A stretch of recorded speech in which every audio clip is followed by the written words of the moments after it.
दोस्तों इस समय स्टॉक मार्केट में हाहाकार मचा हुआ है, तबाही का माहौल है और यहाँ से स्टॉक मार्केट कितना नीचे गिरेगा किसी को नहीं पता। ठीक है, चारों तरफ गिरावट देखने को मिल रही है। कमोडिटी मार्केट नीचे है, ठीक है, स्टॉक मार्केट नीचे है, ठीक है।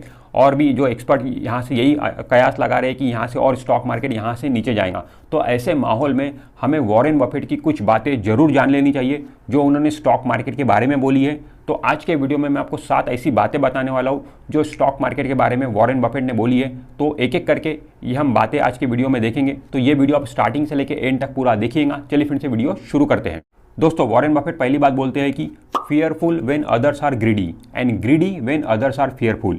इसका मतलब यह है कि जब सब लोग फियरफुल हो रहे हैं तो आपको ग्रीडी बनना है और सब लोग ग्रीडी बन रहे हैं तो आपको फियरफुल होना है। इसका मतलब जैसे कि अभी का माहौल है, ठीक है, अभी का जो स्टॉक मार्केट है एकदम गिरावट का माहौल हमें देखने को मिल रहा है। तो ऐसे में क्या होगा, सब लोग फियरफुल बन रहे हैं, सब लोगों को डर लग रहा है कि स्टॉक मार्केट और कितना गिरेगा। तो लोग क्या कर रहे हैं, मैक्सिमम भीड़ क्या कर रही है कि स्टॉक बेचकर वो लोग बाहर निकल रहे हैं, लोग अपना पोर्टफोलियो खाली कर रहे हैं, ठीक है, मतलब वो फियरफुल होते जा रहे हैं, ठीक है। तो आपको ऐसे माहौल में ग्रीडी बनना है क्योंकि स्टॉक प्राइस नीचे आ रहे हैं, ठीक है। ऐसे माहौल में आपको शेयर खरीदना है, ना कि बेचना है, ठीक है।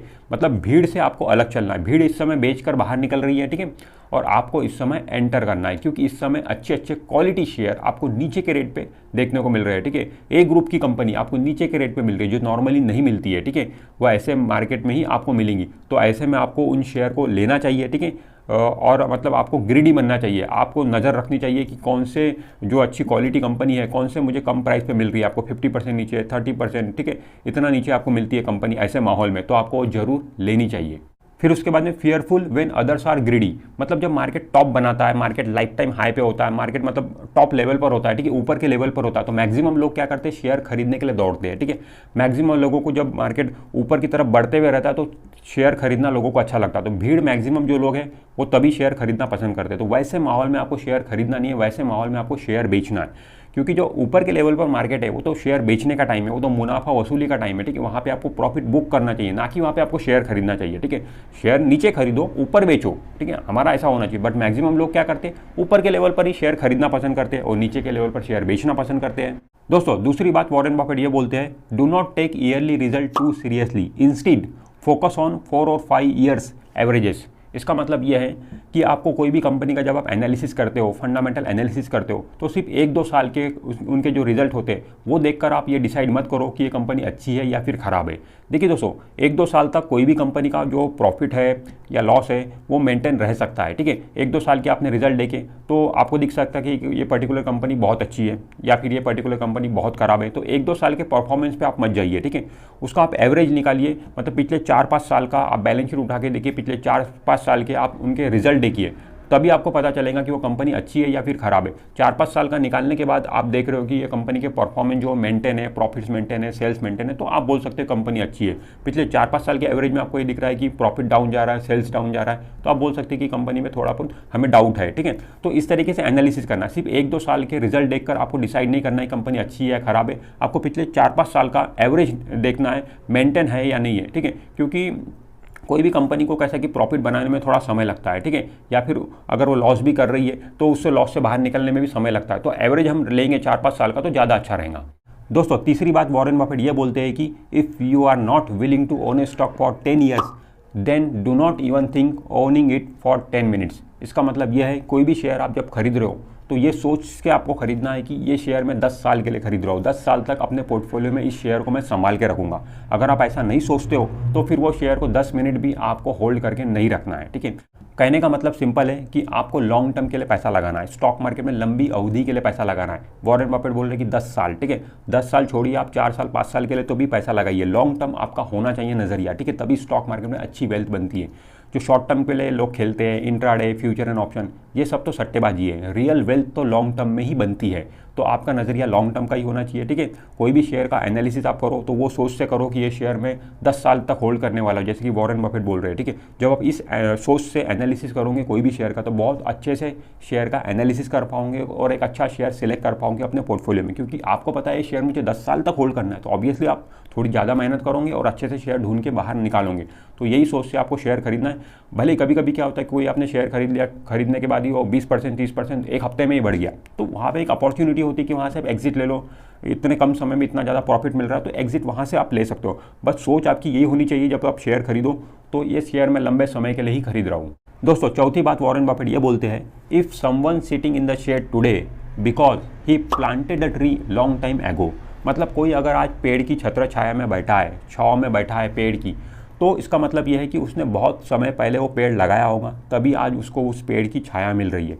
इसको अगर हम स्टॉक मार्केट से रिलेट करें, मतलब जिन लोगों के पोर्टफोलियो अभी बहुत ज़्यादा प्रॉफिट में, 100% प्रॉफिट में, 200% प्रॉफिट में, ठीक है, 500% प्रॉफिट में, ठीक है, उनका पैसा 2 गुना, 4 गुना, 5 गुना, 10 गुना, 50 गुना, 100 गुना हो गया। इसका मतलब क्या? इसका मतलब यह है कि उन लोगों ने बहुत समय पहले पैसा निवेश किया, लॉन्ग टर्म, मतलब बहुत समय पहले उन्होंने पैसा डाला, तभी उनको आज ऐसे प्रॉफिट देखने को मिल रहे हैं, ठीक है।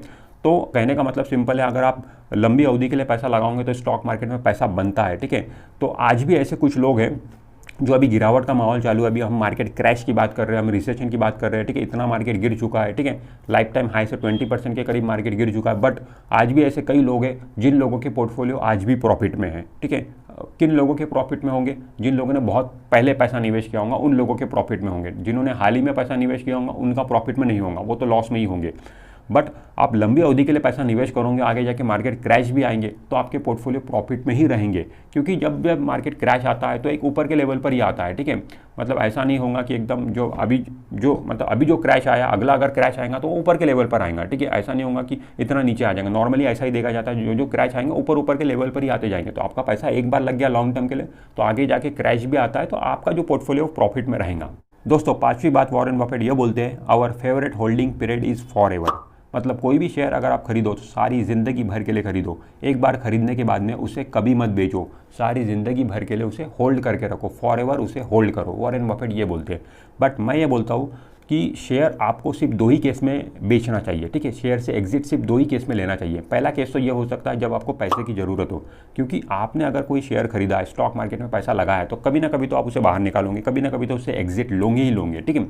तो 2 केस होने चाहिए। पहला केस तो यह है कि जब आपको पैसे की ज़रूरत हो तब आपको पैसा बाहर निकालना चाहिए वो शेयर बेच के, और दूसरा केस आपका यह होना चाहिए, वो कंपनी, मान लो वो पर्टिकुलर कंपनी का जो शेयर आपने खरीदा है, वो पर्टिकुलर कंपनी अगर कुछ बदमाशियां कर रही है, मतलब इन्वेस्टर के साथ में चीटिंग कर रही है, जैसे कि उसका मैनेजमेंट कोई फ्रॉड कर रहा है, स्कैम कर रहा है, घोटाला कर रहा है, उनके बुक्स ऑफ अकाउंट में आपको मैनिपुलेशन देखने को मिल रही है, इस तरीके की अगर न्यूज़ आ रही है, ठीक है, इस तरीके का अगर आपको पता चल रहा है तो तुरंत वहाँ से आपको वो शेयर से एग्जिट ले लेना चाहिए। जितना भी प्रॉफिट, थोड़ा बहुत प्रॉफिट आपका बचा हुआ होगा, वो प्रॉफिट लेके आपको बाहर निकल जाना चाहिए, या इवन आप लॉस में भी होंगे तो लॉस लेकर भी आपको बाहर निकल जाना चाहिए। जो कंपनी इन्वेस्टर के साथ में चीटिंग कर रही है वो कंपनी में कभी आपको बने नहीं रहना, वहाँ से बाहर निकल जाना चाहिए। तो 2 केस में आप शेयर बेचिए, पहला तो जब आपको पैसे की ज़रूरत है तब बेचिए, और दूसरा अगर कंपनी इस तरीके की बदमाशियाँ कर रही है, मतलब इन्वेस्टर के साथ में चीटिंग कर रही है, तब आप वो शेयर बेचिए।